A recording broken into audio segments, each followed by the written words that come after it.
The teachers, my teachers, Patricia especially, have taught me how to be careful about people, how to care about people, how to be grateful. Okay? And I'm trying to bring that into my classroom as a teacher. Oh, tell me Be- how you do that. yeah, yeah, Maybe give me uh, a story. yeah. Um, Learners will not care about how much you know until they know how much you care about them. Being a caregiver is like being a parent, an advisor, a listener to the learners.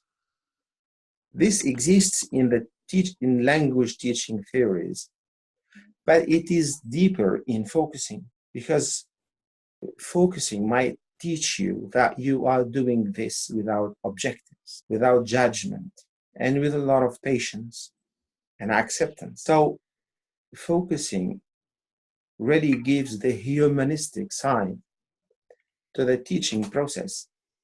Mhm.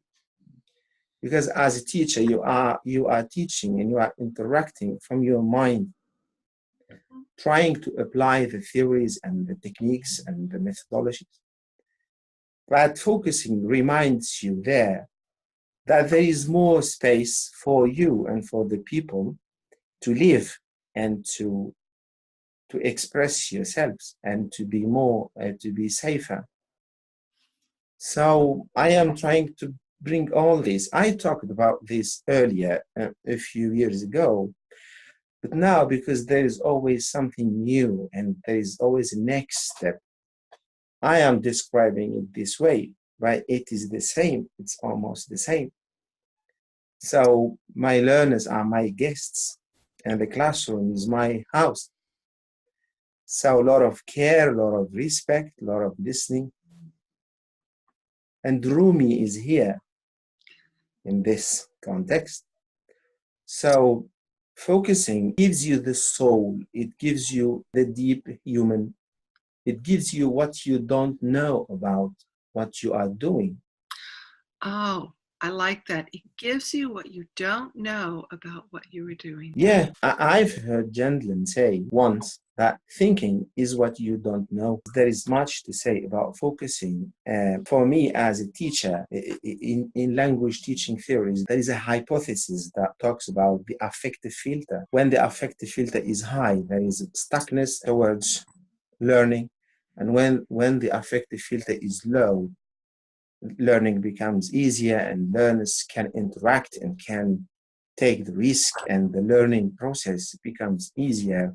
Focusing helps a lot in lowering the affective filter. There is a mutual trust. The affective filter is low and then the learning process becomes easier and more natural. As well as for me as a learner, I used to be lazy when I was at university, and it's something like a magic.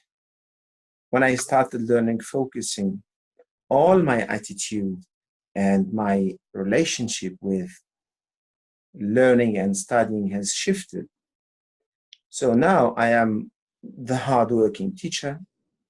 I am the trainer of trainers, and I have many certificates from Cambridge University, and I am carrying forward positively nonstop and with a lot of joy and happiness. Do you think it would have been more difficult then to get those certificates if you hadn't had focusing?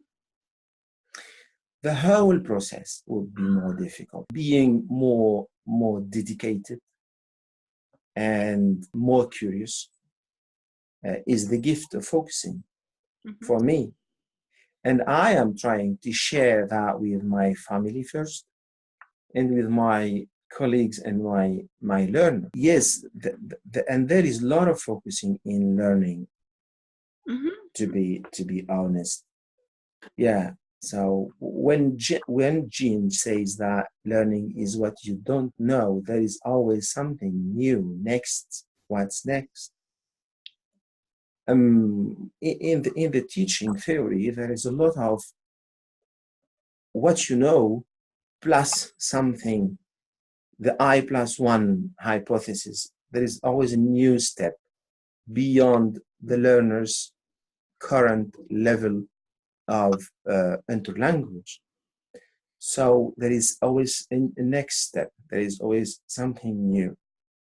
When learners go there, they might feel frightened, they might feel anxious, but you as a teacher, if you listen to that, if you care about them, if they feel that they are safe with you, they can take the risk to move forward, and you can see the progress in front of your eyes. Mm. Yeah, so it's a matter of awareness outside and inside, and it's a matter of bringing the awareness to people, sharing that awareness. Let the people have the same awareness. So what I kind of hear you saying is you are having them, it sounds like your students are learning focusing even if they don't know they're learning focusing. Yeah, this is what I was to say. That's right. Yeah, and they are learning focusing inductively or indirectly. Yeah. So sometimes they ask me about what I am doing. What's this?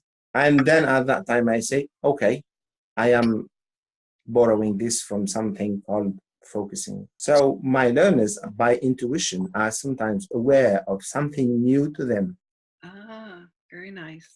and they might ask about it.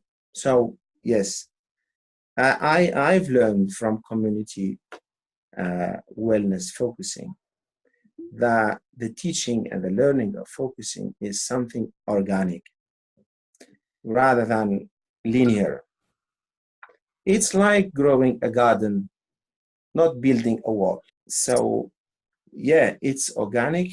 You can be you can live, you enjoy your life, you do your job, but at the same time you are checking inside and you are sharing something with people that's a treasure.